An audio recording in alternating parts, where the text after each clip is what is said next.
Kita sebagai manusia itu sebagai makhluk pembentuk makna. Maka kadang-kadang kita membuat makna yang buruk terhadap diri kita sendiri. Maka dampaknya juga buruk buat diri kita.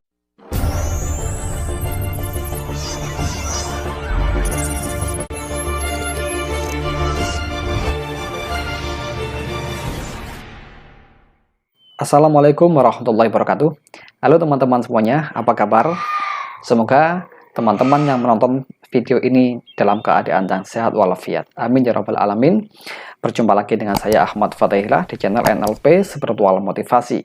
Nah, untuk kesempatan pada kali ini saya akan membacakan sebuah pertanyaan yang cukup bagus sekali. Pertanyaan ini masuk Jabri ke nomor saya. Nah, pertanyaannya cukup unik dan menarik ya. Saya bacakan. Tadi ada lintah di atas jendela. Kenapa ya Pak? Nah, saya jawab, silakan diartikan sendiri. Cari arti atau makna yang baik-baik saja. Namun dia membalas lagi, katanya itu tunggangan santet. Nah, ini yang akan saya bahas. Kenapa? Karena begini, masih banyak masyarakat di luar sana, mungkin termasuk teman-teman yang menonton video ini ya, masih banyak yang beranggapan hal-hal sepele dianggap sebagai bagian dari ilmu santet atau ilmu hitam. Padahal itu tidak semuanya benar. Meskipun sebagian orang meyakini hal tersebut, tetapi sebagian besar ya, saya yakin sebagian besar tidak ada kaitannya dengan berbagai macam jenis hewan, termasuk lintah ini. Apalagi di musim hujan seperti sekarang ya. Sekarang ini kan bulan Oktober ya. Bulan November ya. Bulan November itu kan sudah mulai musim hujan. Nah, di saat musim hujan seperti ini biasanya banyak hewan-hewan seperti itu, lintah, cacing, kelabang dan sebagainya yang masuk rumah. Nah, hal itu wajar sih. Jadi nggak ada kaitannya sama sekali dengan ilmu sihir ataupun santet begitu, sama sekali nggak ada. Nah, oleh karena itu disinilah yang penting, kadang-kadang kita salah menafsirkan, salah memberikan makna yang dampaknya sangat buruk pada kita. Kenapa? Karena kalau kita salah memberikan sebuah makna pada sebuah kejadian, di mana sebuah kejadian itu atau fenomena sebenarnya maknanya itu biasa-biasa saja, bahkan nggak ada maknanya sama sekali. Tetapi kita sebagai manusia itu sebagai makhluk pembentuk makna. Maka kadang-kadang kita membuat makna yang buruk terhadap diri kita sendiri. Maka dampaknya juga buruk buat diri kita. Nah, contoh barusan seperti lintah. Lintah itu kan binatang yang suka merambat ya, kemudian jalannya lambat banget begitu, dan biasanya masuk ke dalam rumah, bahkan masuk ke dalam kamar seperti itu. Nah, sesungguhnya itu nggak ada maknanya sama sekali selama kita membiarkannya, atau tinggal diambil dan dibuang begitu saja. Tetapi bagaimana kalau hal itu dimaknai sebagai tunggangan santet? Nah, memang ada sebagian suatu masyarakat yang meyakini seperti itu. Tetapi sekali lagi, sebuah keyakinan itu berasal dari sebuah makna yang dia pahami, kemudian disepakati oleh banyak orang dan diyakini. Nah, maka harus saya sampaikan bahwasanya manusia itu makhluk pembuat makna ya. Kita nggak lepas dari membuat sebuah makna. Apapun yang kita lihat, kita dengar, pasti kita berikan makna. Bahkan suatu kejadian pun kadang-kadang kita berikan makna, termasuk mimpi yang kita alami, sering pula diberikan sebuah arti atau makna. Apabila kita bisa memberikan sebuah makna yang positif, yang baik, yang memberdayakan, tentunya hal itu bermanfaat untuk diri kita. Sebaliknya, kalau kita memberikan makna yang negatif, makna yang membuat kita takut, tidak berdaya, dan lain sebagainya, maka tentu sangat merugikan diri kita sendiri. Bukankah begitu? Terkait dengan lintah tadi yang merambat di pojok jendela, ini sama saja. Sebetulnya kalau kita tidak memberikan arti apapun atau makna apapun juga, maka ya sebatas hewan lewat, begitu saja. Kalau kita mau, tinggal kita buang, selesai sudah. Namun, masalahnya adalah kalau kita yakini itu sebagai tunggangan santet, maka bisa menjadi hal yang benar-benar terjadi. Meskipun sebenarnya bisa jadi itu bukan santet, tetapi kita yakini sebagai tunggangan santet. Maka biasanya reaksi yang muncul adalah kondisi yang mirip santet. Misalkan Anda tiba-tiba sakit keras, kemudian mengkambing hitamkan ini disantet seseorang begitu. Padahal itu hanya reaksi yang mirip santet, atau Anda tersugesti dengan keyakinan Anda sendiri, di mana hal tersebut sebagai tunggangan santet. Yang akibatnya adalah tubuh Anda mereaksi seolah-olah itu beneran disantet. Kenapa hal demikian bisa terjadi? Karena begini, ini kaitannya dengan pikiran bawah sadar ya, manusia yang sangat hebat sekali. Keyakinan manusia ataupun prinsip-prinsip yang dia anggap benar itu masuk ke dalam pikiran bawah sadar ya. Nah, ketika bawah sadar mereaksi itu benar dan diyakini, maka hal itu bisa mewujud atau mereaksi pada tubuh fisik kita. Begitu. Contoh barusan, ada lintah dianggap sebagai tunggangan santet. Hal itu kalau benar-benar dianggap dan diyakini benar, bisa jadi bawah sadar akan menunjukkan reaksi-reaksi yang mirip seperti disantet. Misalkan tubuh tiba-tiba sakit, atau tiba-tiba jatuh, kepleset, kecelakaan, dan lain sebagainya, yang kemudian itu mengkambing hitamkan santet. Kenapa?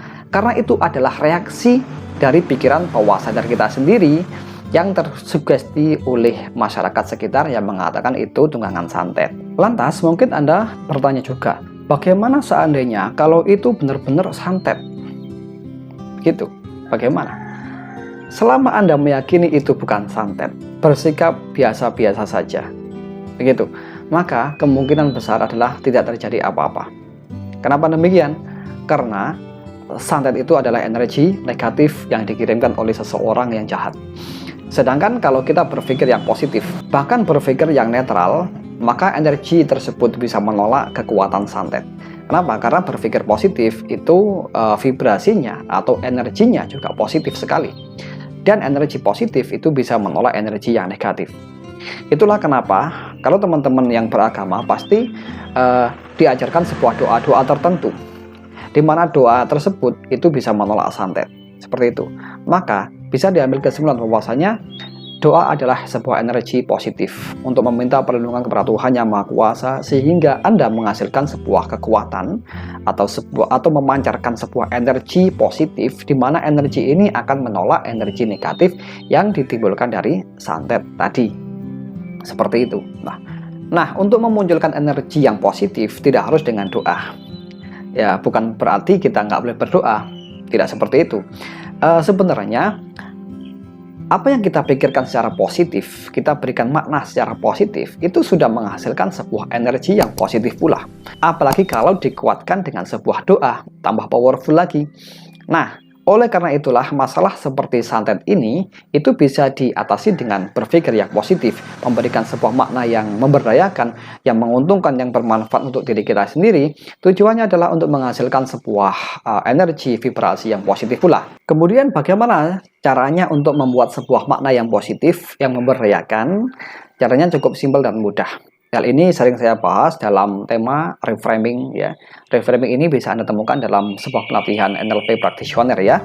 Nanti teman-teman boleh ikut kalau ada pelatihan dari saya. Begitu, silakan hubungi di nomor ini. Nah, reframing ini adalah sebuah teknik untuk membuat makna baru atau mengubah sebuah makna dengan makna baru ya, yang jauh lebih baik untuk diri kita sendiri. Contoh tadi seperti orang yang menganggap bahwasanya lintah itu diyakini sebagai tunggangan santet atau media santet ya. Itu di reframing aja, maknanya dirubah. Keyakinan atau prinsip yang menganggap ini sebagai tunggangan santet atau media santet itu diubah maknanya, yaitu dengan cara hewan ini hanya hewan lah, nggak ada maknanya sama sekali. Toh sekarang ini kan musim hujan, banyak sekali hewan-hewan seperti ini masuk rumah. Jadi maknanya buat saya ini adalah biasa-biasa saja, nggak ada makna spesial, nggak ada makna khusus, begitu. Nah, sekedar merubah makna yang simpel tetapi dampaknya itu baik untuk diri kita, maka hal itu pun nantinya akan baik. Maka selama kita memberikan sebuah makna yang positif pada sebuah hal, maka disitulah sebuah energi positif kita tebarkan, kita munculkan dari dalam diri kita, dan bisa menolak berbagai macam energi yang negatif. Nah, jadi seperti itu. Karena sesungguhnya manusia adalah makhluk yang selalu memancarkan energi, ya, baik itu energi yang positif ataupun energi yang jahat. Energi positif itu sangat dipengaruhi dari pola pikir yang positif, perasaan yang positif, tindakan yang positif. Sedangkan energi yang jahat itu dipengaruhi dari pola pikir yang jahat. konsep berpikir yang jahat, niat jahat, termasuk lagi orang hasut, dengki, iri hati, itu memunculkan vibrasi energi yang negatif. Begitu. Maka sebagaimana prinsip dalam beragama, sesungguhnya kebaikan itu bisa mengalahkan kejahatan, ya.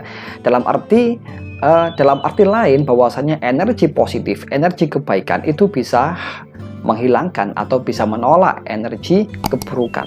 Contoh lainnya adalah seperti orang sedekah.